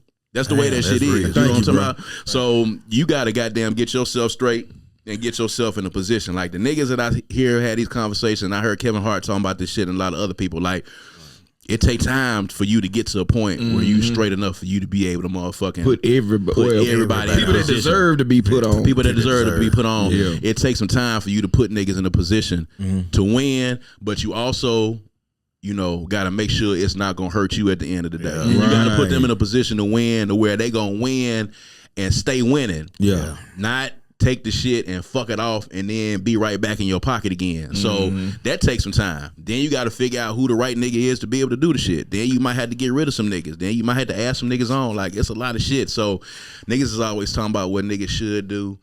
And niggas is not coming. Niggas is not coming to your house. They not finna knock on your door and hand out and, you know, and reach out and grab you by your hand and say, "Come on, nigga, let me take you to fame and fortune." Right. That shit ain't gonna motherfucking happen at all, my nigga. It just ain't gonna happen. Like, you gonna have to put in the work. Yep. You gonna have to motherfucking do what's necessary. You know, so like I said, I told you the same shit like a million times. You just got to put the work in, and it's got to be consistent over time. And niggas is gonna sit back and wait to see if you gonna stay with it. Niggas watch the shit that you do just to see if you gonna quit. If you gonna quit, I promise they do. And then by the time they see you not gonna quit, they gonna fuck with. I tell people this all the time. Like, me and Banner first started doing shows. And we was getting booed most of the time we was doing shit around here. You know what I'm saying? Doing some of the shit that was on our demo, we got booed. We went to New Orleans one time, did a show at the House of Blues. We had the motherfucking cassette samplers. Y'all remember the niggas had samplers for their album. Like a snippet of each song. That shit out. Nigga, we was handing them shits out in the crowd in New Orleans, and them niggas was taking them bitches and chunking them motherfuckers right back at us. On the stage, frisbee, they didn't frisbee them niggas, my nigga. They was taking them bitches and putting their finger on the edge of that bitch like this here. They was motherfucking. You know how you chuck the goddamn rock and skip the rock. Them niggas was taking them cassette samples, my nigga. It's my honest God, hand to God. The band was in here to tell you this shit. The niggas was taking their finger, man, like this. And these New Orleans niggas, and we had see what we went on stage and we stayed on stage too long. We didn't understand the concept. That's why I tell niggas all the time. We didn't understand the concept of these niggas don't know us. You can't get up there. We had a 45-minute show. We was a new group. We had a 45, and not only we had a 45-minute show, we took a break in the middle of that show and let our niggas from Baton Rouge come on and do they shit on our show. Yeah, it turned into we didn't. And it's a Thursday night, and this ain't the night the niggas is coming to hear no show. These niggas is putting us on it. This is part of our promo tour. And niggas started taking their finger, man, my hand to God, on their cassette sample like this. They was motherfucking spinning them bitches with their backspin on their wrist, man. Them motherfuckers was spinning out the motherfucking crowd at us, my nigga. And we had to pay their sound engineer for his board because the motherfuckers was hitting the niggas switches on the shit and broke his shit. Label had to pay for that shit. Damn. Them niggas got us the fuck off that stage, man. Like, we had a lot of nights like that where we was getting booed, we was getting shit on us. Like, that shit wasn't sweet right off the bat. Yeah. But eventually when niggas was like, damn, these niggas ain't finna stop. Yeah, here come these niggas rapping again. They ain't finna stop. Yeah. And then they was like, all right, so fuck it. And then next thing you know, boom. Then the Pimp C record came out. And then after that, they was like, okay, yeah, we fucking with this shit. Yeah. Ooh. So that's really how the shit was. But we had to keep doing it. It wasn't no right off the bat like, yeah, we gonna fuck with these niggas. Nah, they booed the fuck out of us, man. They threw shit at us. All kinds of shit. That shit was not sweet at the beginning. That's what I tell niggas. Like, you gotta have some tough skin to do this shit, my nigga. Yeah. Who was the genius on that beat to think to grab Run DMC?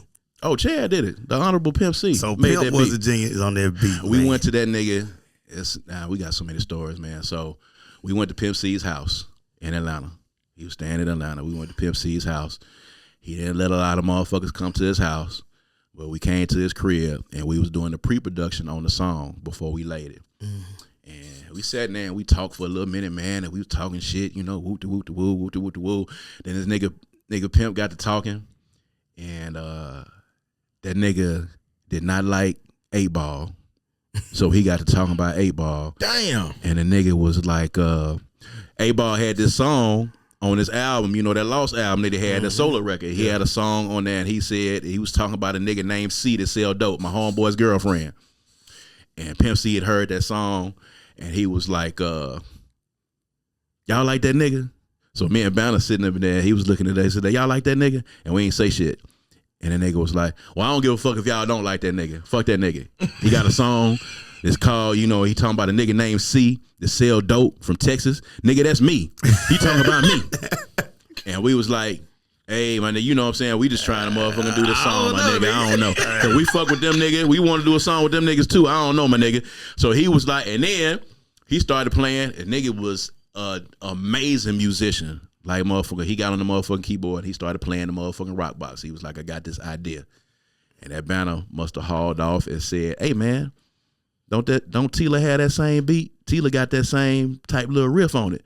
And he was like, man, fuck that nigga. and he started playing the shit again. He's like, man, trust me. That's what he said. He said, nigga, trust me. Fuck that nigga, trust me. The nigga played that shit. He put that shit together. And he was like, boom, here go the beat. He made that beat. He gave it to us. We went back to the hotel room. We wrote our verses. Came back to the studio next day. We went to Doppler Studios. Too Short, come to the studio. Shout out to my cousin. Just to hang out. Shout out to my cousin. So I'm in the studio now with Pimp C and Too Short, and I'm getting ready to lay my motherfucking verse. This shit tight, man. On Get Crunk. And that nigga went in there and laid his verse, and I was like, oh my God. Bound to lay this shit, and I went in there and laid my verse last. Now, mind you, I wrote my shit, and I'm still an MC. You spazzed to heart. And I'm like, I'm finna motherfucking kill these niggas. I don't give a fuck about Pimp C, Bun B. I don't give a fuck about none of this shit. Yeah. I'm finna motherfucking killed. I'm finna motherfucking rap these niggas under a table. And I got in that bitch and rapped that motherfucking verse. And I got through with that bitch, man. And Pimp C, man, that nigga said, God damn, man, that nigga hard. And my nigga, I done lived off of that shit for 30 years right there. I don't have to hear shit else. I done done a song with Pimp C. I went to his house. The nigga said I was hard.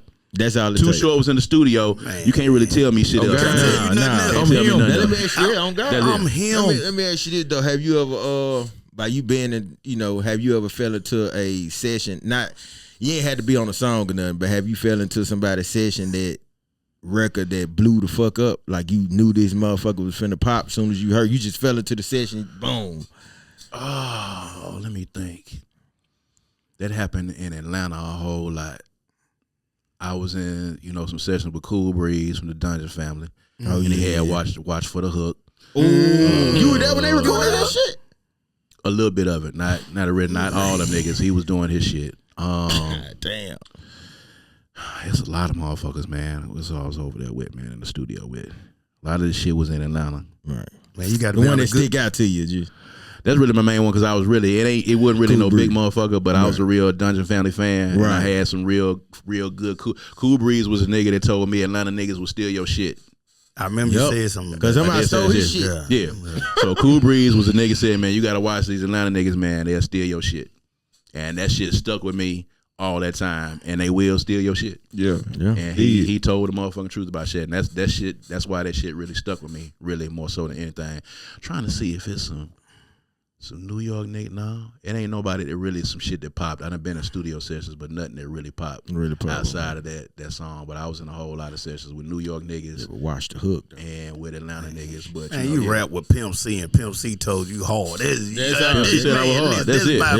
I mean, that's it. I'm stamped forever. So it really ain't nothing else a nigga can really tell me about this shit. You know what I'm saying? That's it. At the end of the day, you know what I'm saying? With him no longer being here, like it even means more. Like it ain't a whole lot of niggas that can say that they did a song with Pimp C. Would he be canceled if he were here now? Oh, absolutely. I always want, bro. I think all y'all have been canceled. The shit y'all rapping back then. Yeah, but all the shit was inappropriate. All of the shit was inappropriate at the time. But that was the time. Yeah. Times have evolved on and shit. You know what I'm saying? And Pimp C would probably wouldn't be as vocal. Cause he probably would have got, you know what I'm saying, some motherfuckers on his ass every now and then. But yeah, he was extremely vocal and said what the fuck he felt. And a fight come with it. But I say y'all generation was the most balanced rappers ever. The reason why I say that because y'all can be super lyrical, then y'all can jam in the club. That shit right there, like it ain't like. That's what we did on the album. You had to be versatile. Like we had Get Crunk. We was gonna jam. We could rap our ass off on Firewater, and then we had the other political records, and we had, you know what I'm saying, the conscious shit that we had on the album. Like, you had to have a little bit for everybody to kind of really fuck with that shit. And motherfuckers didn't really know where to place us because y'all got these records over here, and then we had a really live, energetic ass stage show. It wasn't nobody fucking with us on the stage shit. And even now, even individually, like Banner on stage, me on stage, like, we rehearsed, we went over our shit, motherfuckers just wasn't fucking with us on the stage. So niggas was like, damn, the energy y'all have on stage take y'all to the next level. We was on tour with Lil Jon and the Lyrical Giants, and that's shit that we heard every day. You know what I'm saying? Lil Jon was one of the motherfuckers like, damn, I listened to y'all's record, but that shit don't hit home until I see y'all perform that shit on stage. We was performing that shit on stage before him in all through Georgia, and he was watching us motherfucking do this shit.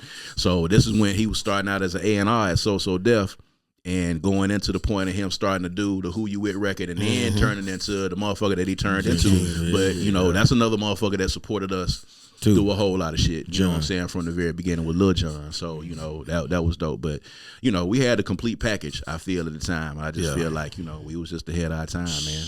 I seen it come out of you for your birthday bash last year. Yeah, and that wasn't really shit. That was like that was like work. You know how you could tell like he got you know how you could see he a Super Saiyan, but his hair ain't turned gold. Yeah. But it's there though. Yeah, he did. You ain't hard then when nigga hand do like this 2 times when they hold the mic. I said, yeah, this nigga he think he did 90. Yeah. That was a little light work, man. We ain't doing like that no more, man. But yeah, man, just trying to do the little thing, man. That's all. That's all it is to it, man. It's been a journey, and you know, I'm here to hopefully pass some of that shit on to. Now you're a political spokesperson for us. I mean, I kind of always been that. Really, to tell you the truth, I kind of always been that. But you know, like now, it's just amplified. Yeah. So I don't know. You know what I'm saying? I'm just gonna say what I'm gonna say. I'm gonna observe what I'm gonna observe. You know what I'm saying? Whether I'm doing the music or if I'm writing, or if I'm speaking on something political, or if I'm doing a podcast or doing my radio show or whatever it is, you know, I'm just a real Jacktown nigga, and I've been here my entire life, and I done seen this shit. You know, I done seen this movie play out with the different characters and the different players over all the years. Yeah. Shit been the same shit, just different players, different actors through the whole shit, and I done seen it. I got a PhD in zoology. My niggas, like, I know, what's gonna happen. I know what these niggas gonna do before they do it. A lot of motherfuckers that's been here understand that shit. You know what I'm saying? I got a PhD degree in zoology. Like, you know, I know, and that's how, you know, doing parties, promoting shit, putting events together, whatever the fuck. Like, I know what these niggas gonna do. It's just a different generation of niggas, but they still Jacktown Jews. They gonna do the same shit. Y'all see the same shit. Cause you most definitely got all the fans and trail riders. In your back pocket right now. If you want a fan, go to 440. That's it. If you want a line dance, but it's the best fun in the world. It's the best fun and the best clean fun in the world. So, you know what I'm saying? YN free. Yeah. YN free. You know why YN free? Because drinks cost money.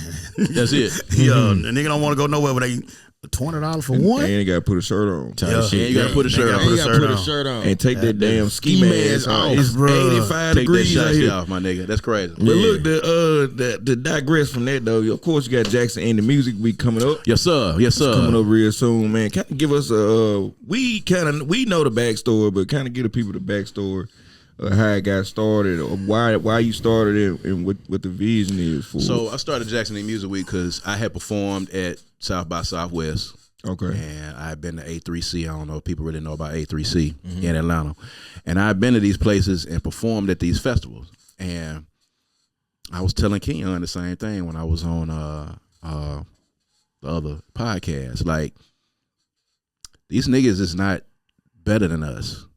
They don't rap better than us. They stage show ain't better than us. Like, and I'm not saying that because I'm from here, and I'm not saying it to be facetious. I'm saying it because I have traveled this entire country, and I've seen niggas rap on stages in damn near every state in this country, and I've been in shows, and I've been watching other niggas before I've gotten on stage, and seen niggas after me when I've gotten off a stage.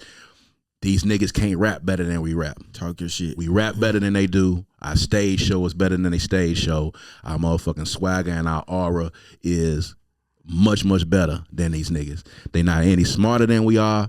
They not any better than we are. So why is it that these niggas pile up and go to Austin every year to go to South by Southwest, or why do they go to Atlanta? Mississippi is the birthplace of American music. Why the fuck are they not coming here?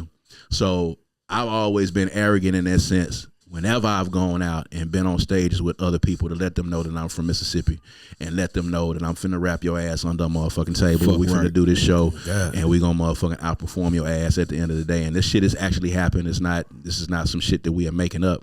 And I was like, we deserve to have our own festival here for people to come to Mississippi, because this is the hallowed ground. Every music form that you know that exists, every genre that exists in this country comes from here. From this soil. So why the fuck are motherfuckers not coming in here and paying us our motherfucking respect and paying us our homage? It's time for y'all to pay the motherfucking toll. Yeah. So I got in a room with some motherfuckers. We went over to Offbeat, and I was like, I got this really ambitious idea to put this music festival together for 7 days, and we gonna have a different event each day, and we gonna do different genres of music. And we put the first one together in 2 months, which was the craziest shit ever. It only happened by luck, because it ain't no way you can put a 7-day music festival together in 2 months. And we put that shit together raggedy as fuck the first time, and we did it. And then that was in 2015, and we kept going every year and kept building. And the team kept building, the team kept growing, and now we year number 10. This is the 10th year of this shit. Like, you know, besides the St. Patty's Day Festival and a lot of other shit that happens in this city, this is the longest running, one of the longest running motherfucking events that exist in the city. Oh, yeah. Jackson and Music Week. So, you know, this year we celebrating 10 years, and we've had motherfuckers come from all over the country, as far as California, as far as Minnesota, as far as New York, that have come down here to be a part of this. And all genres, rock music, hip-hop music, poetry, musicians, singers, rappers, all of that stuff have come down here, and they've got a chance to come in, and they've got a chance to feel what it's like to be on this soil and be in front of Mississippi folks, and, you know, ply their trade. And, you know, a lot of the people that's doing their thing around here right now are all graduates and alumni of doing Jackson and Music Week, from Akeem Ali to Dear Silas to Young Jules to Savvy to Coke. All these folks came through these doors. You know, we've had Juvenile. Juvenile was here on last year. And we had him through here. And you know what I'm saying? Like, it's you know, and I was telling Kayla on WJTV today, this ain't some rinky dink local shit that we putting together. This is real. It's a real music festival. It's the real shit. You know what I'm saying? It's a real shit. So, you know, we haven't reached the heights that South by Southwest is yet, but you know, we do have the city and Visit Jackson and Southern Beverage and all these folks, man, who are sponsors and on this team. And we've shown these people that the creative community in this city can really make you money. Like, we really bring people here that want to spend money, and they want to spend money in restaurants. They want to spend money in retail. They're going to spend money parking. They're going to spend money in hotels. Like, people really want to come here and see us do the shit that we do. Yeah. And it can really bring money in here. So it makes sense for you to be a sponsor and be a part of this shit, because this shit helps the bottom line of this city. We trying to fix this shit around here. So this infrastructure needs we need some motherfucking spending some money and spending some tax dollars here in the city, not taking this shit to the outlying communities and shit. We need to spend the money here to do that shit. Right. Yeah, so that's kind of where we at with this shit, man. So, like, you know, I'm enjoying it. And we're going to keep this bitch going, and it's going to go beyond me. Like, I'm not going to be doing it every year. So, you know, to me, something is not successful and something is not genius until it can run without you being there. Yeah, man, that's a bar. So, thank you. You know, that's a bar. We've been So, you know, tell a nigga that all the time. Yeah. I swear to God, Jesus Christ, that's a gospel right there. Yeah, that it ain't successful, man. The shit that you putting together, whether it's organization, venue, I don't give a fuck what it is. It ain't truly successful until that bitch can run without you being there. Yeah. So if this shit is gonna be what it's gonna be and it's gonna continue to last, it's got to be able to run successfully without me having my hands on it at all, like not even knowing what the fuck is going on. It's got to be able to run, you know what I'm saying? And most of the people that are successful in this world, they make money doing shit when they sleeping and they not even touching shit. And that's what the fuck I really want to do with this at the end of the day. Plus, it's a lot of younger, smarter motherfuckers with a lot more energy. We was talking about, you know, y'all doing this shit for St. Patty's Day. Like, you know, I ain't got the energy that these niggas got no more. For sure. I'm right. I ain't got the energy to do that shit no more like that no more. I'm right behind. Yeah, well, you kind of old nigga, though, my nigga. So I already know, but I ain't got that kind of energy. And, you know, you pass this shit on. There's some younger, smarter motherfuckers with some energy that know what's happening. They got their finger on the pulse. My nigga, take that shit and motherfucking run with it. I can't have my motherfucking hand on that shit all the time. You gotta pass this shit on in order for that shit to be able to live and grow. And I don't have no problem doing that shit, man. Come on with them goddamn new ass ideas and come on with that energy, man, and take this motherfucking shit and run it and take it to heights that I couldn't even take it to. Make this shit greater than I had even thought myself of this shit, man. You know what I'm saying? And you gotta be willing to let it go to be able to do that. I can't die with this shit, man. That's the real thing. You gotta be ready to let it go. That's it. For sure. Let it go. Yeah. LIG it, Reggie. Remember all about the Benjamin. Let it go. You won the lottery. Let it go. Well, I'm good. Hey, listen. I'm good, man. He done told us some great stories, man. Hey, man, it was good talking about that old Jackson history, man. New word, zoology. Yeah, we talked about a whole lot of good shit for Kenyon getting here, man. Like, we was talking about a lot of the old good shit, Jackson, man. Yeah, we talking about the old Jackson. I like it though. I'm gonna go back and watch it like a friend. It just people don't believe it. Like when I tell them, like when it used to be like a waterland right there on 51, we had all this other stuff. You know what I'm saying? Cooper Road skating rink out there, Candlestick. You know what I'm saying? Like we really had stuff going on. Golf World, shit like that. He said earlier, Golf man. World, my nigga. Golf World. With the one over there by Kmart was another one too. Yeah, like, that was a putt-putt. Yeah, the putt-putt. Yeah, that was a putt-putt. So, like, when I would tell folks, like, folks don't believe me, I'd be like, man, we used to be like, man, we ain't going out to no goddamn North Park. Man, them motherfucking police over there, we usually did not want to go to North Park. Niggas did not think about it. We had to. We did not want to go. Didn't have to. Because you didn't have to. You go to Metro. Metro was booming. You go to Metro. When Metro started booming, you didn't have to motherfucking do that shit, man. That was the club for the club. Yeah, and I remember that day North Park open, man, and goddamn it, they just let the air out of Metro.